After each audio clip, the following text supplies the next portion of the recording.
පළවෙනි පාඩම ජීවයේ රසායනික පදනම. ඔබට පේනවා ජීවියෙක්. මේ ජීවියා අපිට පද්ධතිය වලට වෙන් කරන්න පුළුවන්.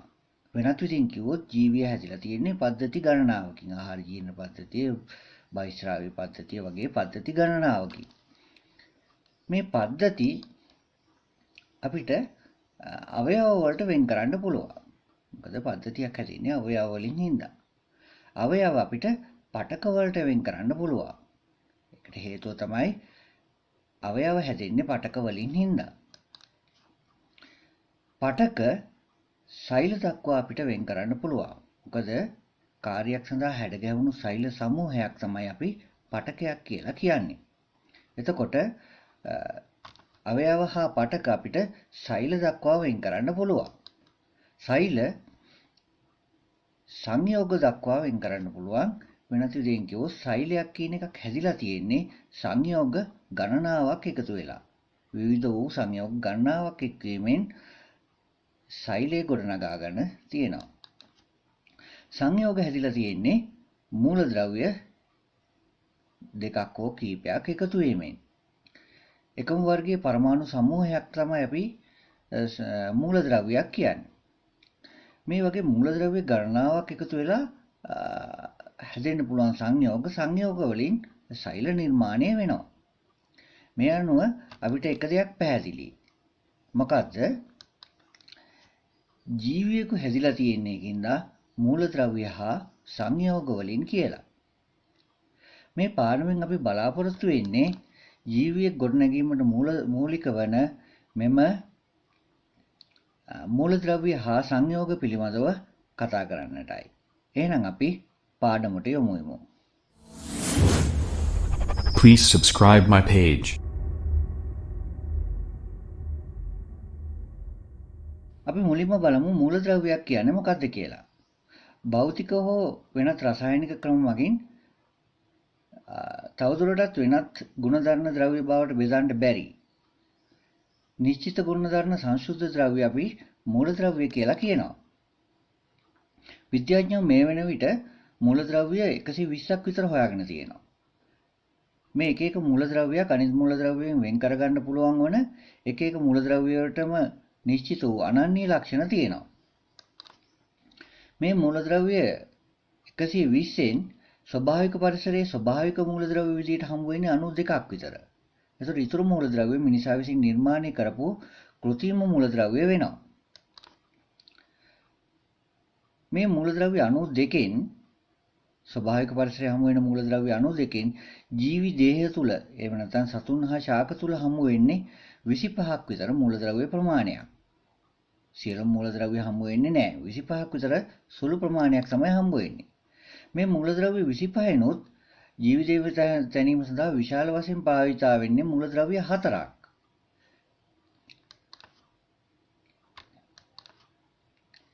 ඒ මූලද්‍රව්‍ය තමයි ඔක්සිජන්, කාබන්, හයිඩ්‍රජන්, නයිට්‍රජන් කියලා කියන්නේ. මේවා තමයි විශාල වශයෙන් මේ ජීවි දේහ තුල හමු වෙන්නේ. ඒ තියෙන ප්‍රමාණය අපිට මෙන්න මේ විදිහට පෙන්වන්න පුළුවන්. වෙනත් විදිහින් කිව්වොත් ජීවි දේහයක් සංයෝග වලට ගිහිල්ලා මූලද්‍රව්‍ය වලට වෙන් කරලා ඒවා වෙන වෙනම ගොඩවල් කරොත් ජීවි දේහයක 65ක් විතර තියෙන්නේ ඔක්සිජන්. 18ක් විතර තියෙන්නේ කාබන් කියන මූලද්‍රව්‍ය. හයිඩ්‍රජන් කියන මූලද්‍රව්‍ය 10ක් විතර තියෙනවා. නයිට්‍රජන් කියන මූලද්‍රව්‍ය 3ක් විතර තියෙනවා. අනිත් සියලුම මූලද්‍රව්‍ය තියෙනවා නම් තියෙන්නේ 4ක වගේ ප්‍රමාණයක්. ඒක අපිට මේ විදිහටත් පෙන්වන්න පුළුවන්. ඔක්සිජන්, කාබන්, හයිඩ්‍රජන්, නයිට්‍රජන් සහ වෙනත් මූලද්‍රව්‍ය. මේ අනිත් මූලද්‍රව්‍ය 21ක් විතර 4ක් විතර තියෙන්නේ. මේකෙමුත් සල්ෆර්, ෆොස්ෆරස්, කැල්සියම්, මැග්නීසියම්, යකඩ, සෝඩියම්, පොටෑසියම් වගේ ඒවා ඉස්සරහින්ම තරමක් විශාල ප්‍රමාණ වලින් හමු වෙනවා. අනිත් මූලද්‍රව්‍ය ඊටත් වඩා අඩු ප්‍රමාණ වලින් තමයි ලැබෙන්නේ.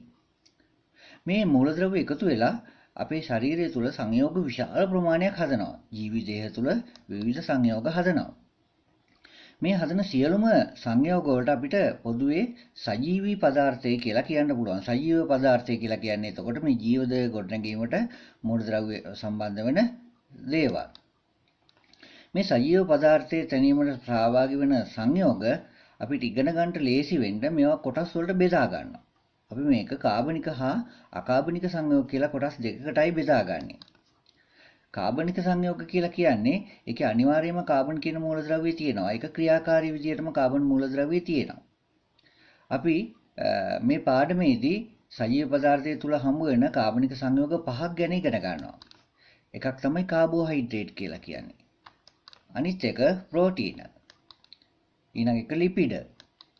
ඊළඟට නියුක්ලියික් අම්ල සහ විටමින පිළිබඳව අපි කතා කරනවා.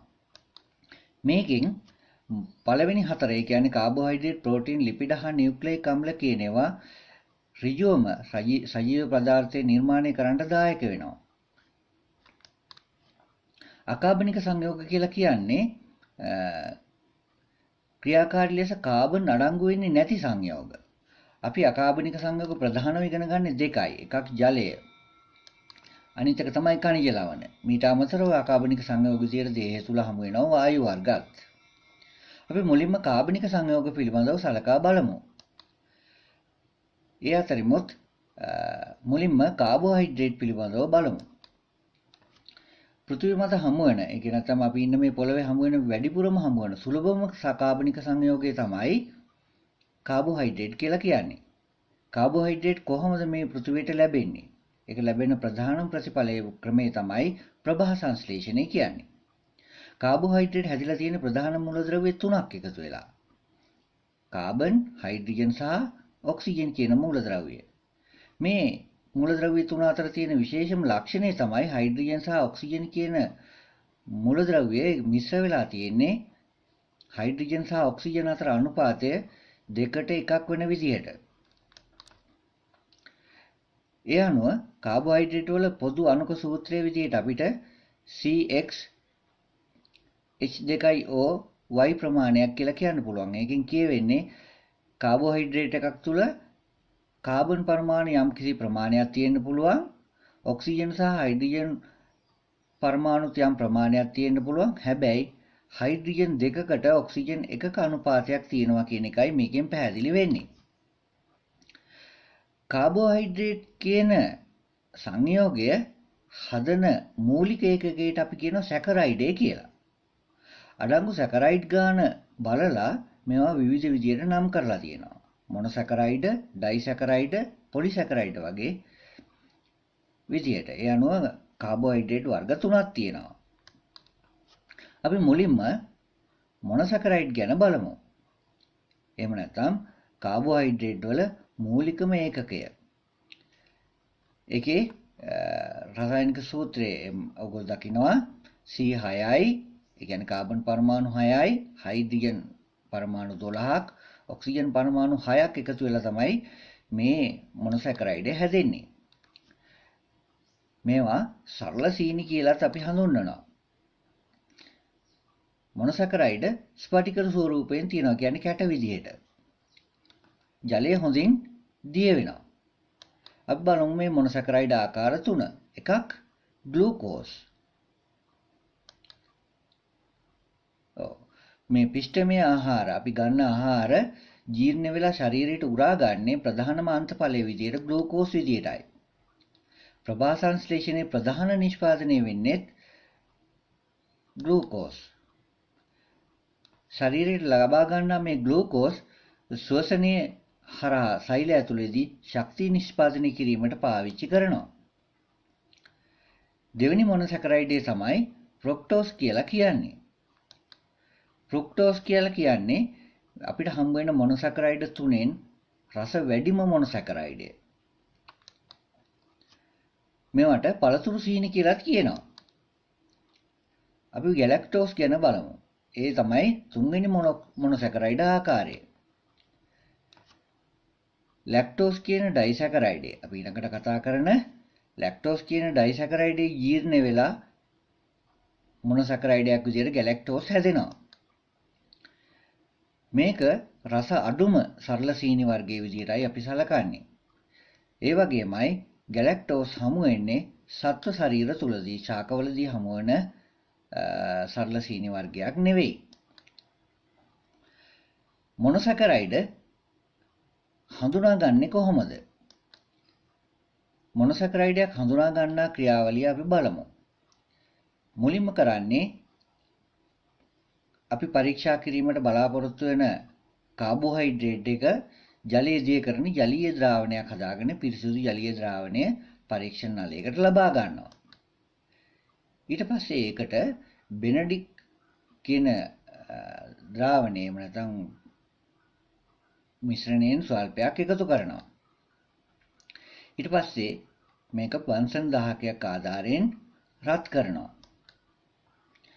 මෙහෙම රත් කරනකොට මේ ද්‍රාවණයේ ආරම්භයේ නිල් පාටයි ක්‍රමයෙන් මේකේ වර්ණ වෙනස් වීමක් සිද්ධ වෙලා අවසානයේ ගඩොල් රතු පැහැටි අවක්ෂේපයක් ලැබෙනවා නම් ඒකේ තියෙන්නේ මොනොසැකරයිඩයක්.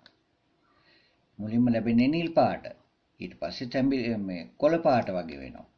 තැඹිලි පාට වගේ ඇවිල්ලා වර්ණ ශ්‍රේණියක් ඇවිල්ලා අවසානයේ ගඩොල් රතු අවක්ෂේපය ලැබෙනවා. එහෙම ලැබෙනවා නම් තියෙන්නේ මොනොසැකරයිඩ්. මේ මොනොසැකරයිඩය තියෙන ප්‍රමාණය අනුව මේ වර්ණ ශ්‍රේණියේ ලැබෙන්නේ කොතනද කියන එක තීරණය වෙනවා.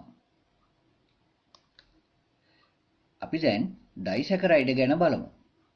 ඩයිසැකරයිඩ් කියලා කියන්නේ කාබෝහයිඩ්‍රේට් වල මූලික එක වෙන මොනොසැකරයිඩ් අණු දෙකක් එක් වෙලා හැදෙන එකක්. ඒකයි ඩයි කියන්නේ. ඩයි කියන්නේ දෙකයි කියන එකයි. ඒකෝ සැකරයිඩ් දෙකක් එකතු වෙලා. එතකොට සැකරයිඩ් දෙකක් එකතු වෙලා ඒකේ පොදු සූත්‍රය මේ බලන්න.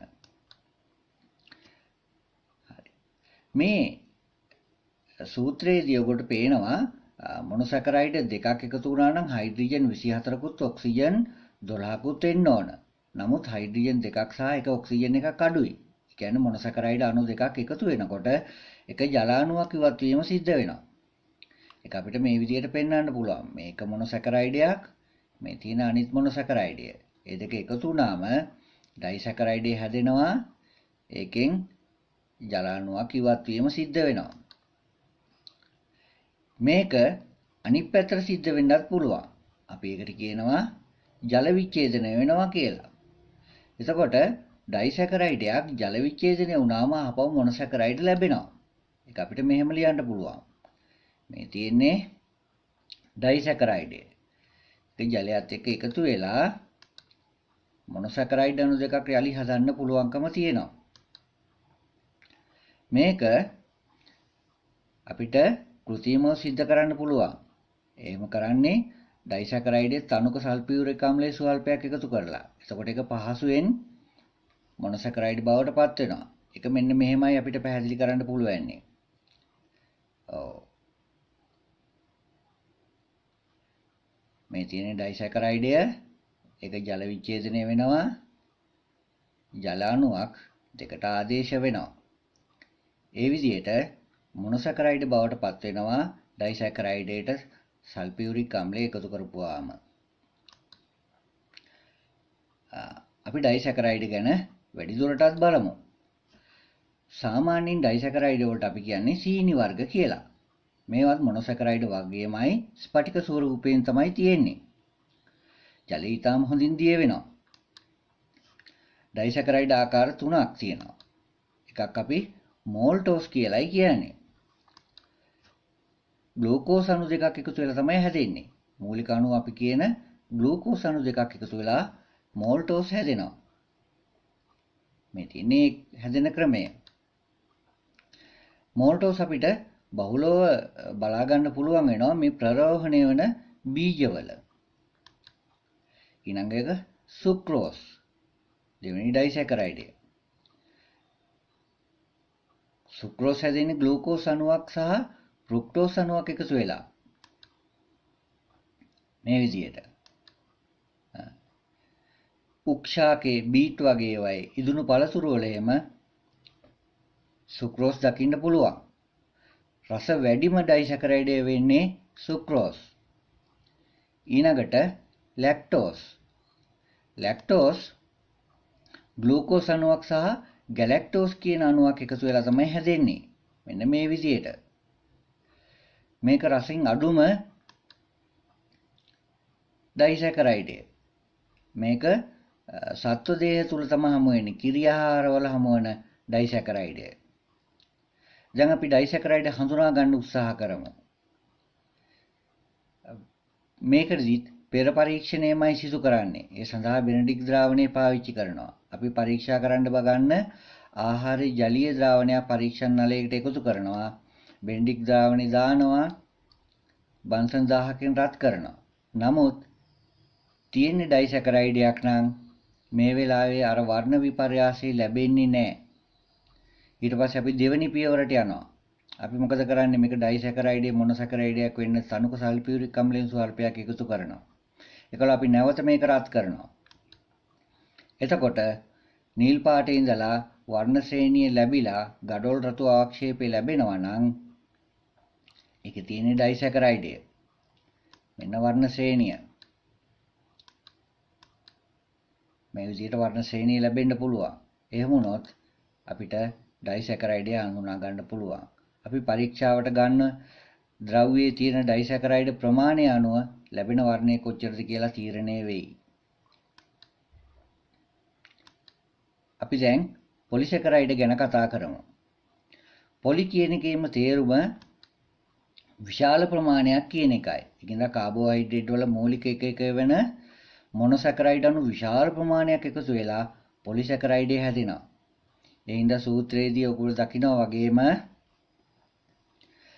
මූලික කාබෝහයිඩ්‍රේට් වන මොනොසැකරයිඩ් අණු n ප්‍රමාණයක් අතිවිශාල ප්‍රමාණයක් නැත්නම් තියෙන ප්‍රමාණය දන්නේ නැති හින්දා අපි n දානවා. n ප්‍රමාණයක් තියෙනවා. ඩයිසැකරයිඩ් වගේමයි පොලිසැකරයිඩත් ජල විච්ඡේදනය වුණාම නැවත මොනොසැකරයිඩ් ලැබෙනවා. ඒකින්ද පොලිසැකරයිඩ් ජීර්ණ වෙලා මොනොසැකරයිඩ් විදියට ශරීරයට අවශෝෂණය කරගන්න පුළුවන්. නමුත් පොලිසැකරයිඩ් අණු විශාල ප්‍රමාණයක් එකතු වුණාම හැදෙන ලොකු යෝධ ව්‍යුහයේ ලක්ෂණ වෙනස් වෙනවා. පොලිසැකරයිඩ් ඇලි ජලයේ දිය වෙන්නේ නැහැ. පිෂ්ඨය නම් සුළු වශයෙන් උණු ජලයේ ද්‍රාව්‍ය වෙනවා. පැණි රස නැහැ.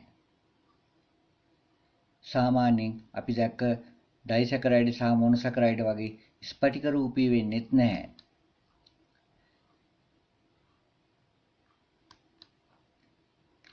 අපි ඉගෙන ගන්නවා මොනොසැකරයිඩ් වර්ග 3ක්. එකක් තමයි පිෂ්ඨය. පිෂ්ඨය තමයි ශාක තුල ප්‍රධානම ගබඩා වෙලා තියෙන කාබෝහයිඩ්‍රේට් වර්ගය. ඊළඟට සෙලියුලෝස්. සෙලියුලෝස් ද්‍රව විශේෂ විදියට අපි දකින්නේ මේක. මිනිසාගේ සම්පැත්තෙන් ගත්තොත් මේක පෝෂණීය වැදගත්කමක් අපි දකින්නේ නැහැ. මොකද ආපේ ජීර්ණ පද්ධතියේදී මේක ජීර්ණ වෙලා ග්ලූකෝස් හදන්නේ නැති හින්දා. ඊළඟට ග්ලයිකෝජන්. ග්ලයිකෝජන් අපේ ශරීරය නැත්නම් සත්ව දේහය තුල සංචිත වෙලා තියෙන කාබෝහයිඩ්‍රේට් සංචිත ආහාරයක් විදිහට අපේ ශරීරය තුල තැන්පත් වෙන කාබෝහයිඩ්‍රේට් තමයි ග්ලයිකෝජන් කියලා කියන්නේ. යනෝ පොලිසැකරයිඩ් වර්ග 3ක් තියෙනවා. අපි මේකෙදි කතා කරන්නේ පිෂ්ඨය ගැනයි. පිෂ්ඨය කියන්නේ ග්ලූකෝස් දැනුම මේකේ කරගත්ත ශාක තුල සංචිත වන ආහාරය. අපි පිෂ්ඨය හඳුනා ගැනීම ගැන බලමු. අපි හඳුනා ගන්නා එකම පොලිසැකරයිඩයත් පිෂ්ඨයයි. අපි මේකෙදි කරන්නේ පිෂ්ඨයේ අඩංගු ජලීය ද්‍රාවණයක් හරි ගස ගන්නවා. එහෙම නැත්නම් කාබෝහයිඩ්‍රේටය පොලිසැකරයිඩයේ තියෙන ජලීය ද්‍රාවණය හරි ගස ගන්නවා. අපි මේ පරීක්ෂණ නල දෙකකින් මෙන්න මේ නලයට පිෂ්ඨ ද්‍රාවණය දාමු. අනිත් නලයට අපි ජලය දාමු. ඒකල්ලා මේකේ තියෙන ඔබට පේන පොටෑසියම් අයඩයිඩ් එහෙම නැත්නම් අයඩීන් ද්‍රාවණය මේකට එකතු කරමු. එතකොට ඔබට මෙන්න මේ ප්‍රතිඵලය ලබා ගන්නවා දකින්න පුළුවන්. මේ ජලය. ඊළඟට අපි අනිත් එකට පිෂ්ඨ ද්‍රාවණය ස්වල්පයක් දාමු. දැන් මේකට අපි පොටෑසියම් අයඩයිඩ් එකතු කරමු. පිෂ්ඨයේ තියෙනවා නම් මේක දම් පාට රෝරු නිල් පාට වෙනවා. ඒක තමයි පිෂ්ඨය හඳුනාගන්නේ. ජලයට දැම්මා ඔයගොල්ලෝ පේන දුඹුරු පාට අයඩින් ද්‍රාවණය ඒ විදිහමයි. අපි දැන් මේක පිෂ්ඨයේ ද්‍රාවණයට දාමු. අපිට පේනවා එක දම් පාට රුරු නිල් පාට වෙන බව. මේ විදිහට අපිට පිෂ්ඨය හඳුනා ගන්න පුළුවන්. කාබෝහයිඩ්‍රේට් වල ප්‍රයෝජන කිහිපයක්ම අපිට කියන්න පුළුවන්. එකක් තමයි සංචිත ආහාරයක් විදිහට එහෙම නැත්නම් අවශ්‍යතාවයට ප්‍රයෝජනට ගන්න තැම්පත් කරලා තියෙන ආහාරයක් විදිහට. ශාක තුල පිෂ්ඨයේ විදිහට සම්පත් කරලා තියෙනවා. මේ හාල් විදිහට එහෙම දකින්නේ ඒවා. සත්ව දේහ තුල ග්ලයිකෝජන් විදිහට තැම්පත් කරනවා. ග්ලූකෝස් අක්මාවේ ග්ලයිකෝජන් විදිහට ප්‍රධාන වශයෙන් තැම්පත් කරලා තියෙනවා. ඒ වගේම තමයි කාබෝහයිඩ්‍රේට් ශක්ති ප්‍රභවයක් ලෙස භාවිත වෙනවා. අපි දන්නවා සෛලීය ශෝෂණයේදී නැත්නම් ශෝෂණ ක්‍රියාවලියේදී ජීවි දේහ තුල ශක්තිය නිපදවන ප්‍රධානම ක්‍රමවේදය වෙන්නේ කාබෝහයිඩ්‍රේට් දහනය කිරීම. ඒ සඳහා පාවිච්චි වෙනවා මොනොසැකරයිඩ්. ශරීරයේ මයිටොකොන්ඩ්‍රියා තුලදී තමයි මේ ශක්තිය නිපදවීම සිද්ධ කරගන්නේ. ඒ වගේම ව්‍යුහ සංඝටකයක් විදිහට නැත්නම් ශරීරයේ යම් යම් ඉන්ද්‍රියිකා ගොඩනැගීමේදී කාබෝහයිඩ්‍රේට් ප්‍රයෝජනට ගන්නවා. සත්ව සෛලවල වගේම ශාක තුල සෛල තුලදී ගොඩනගා ගැනීමට උදව් වෙන උදාහරණයක් විදිහට කිව්වොත් ශාකයේ සෛල බිත්තිය.